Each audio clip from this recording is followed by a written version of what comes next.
We've got to spice up this whole death rebirth of Jesus thing. What do you suggest we do? I think a crucifixion is pretty fun-proof. Look, I'm not saying it'll be easy, but it's necessary. His death is depressing and his resurrection sounds made up. But isn't it made up? Yeah, but people aren't supposed to think it's made up. It's supposed to be all transcendent and intense.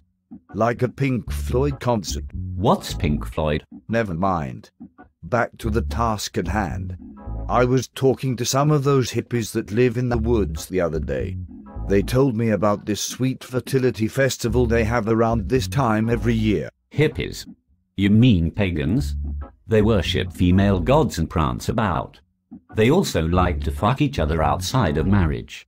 Are you sure they're the ones we should collaborate with? You're quite right. They do all that, but they throw really groovy parties. Either way, I'm not saying we collaborate. We can just take the mildly fun things, you know, the bits that we're allowed to do as Christians, and leave the rest. They probably won't even notice we're copying them. Sounds bloody lazy, Carl.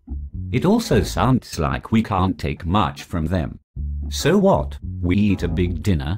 The Jews do that for their holiday around this time of year. What do you suggest? Sailor with pork? I do like pork. But no, that's not all we can take from them. They have this thing with bunnies. I think it's because they fuck a lot. Something about eggs, too. You know, fertility stuff. Let's have a bunny that brings painted eggs. Bob? I'm trying to decide where to begin telling you what a bad idea that is. I mean, it's got absolutely nothing to do with Jesus or Christianity or death. The whole resurrection thing I could see, kind of, what with the rebirth and whatnot, but that's a hard sell. You need something that saves this idea. I thought you'd say that, Bob. I was saving the best for last. This was my idea, too.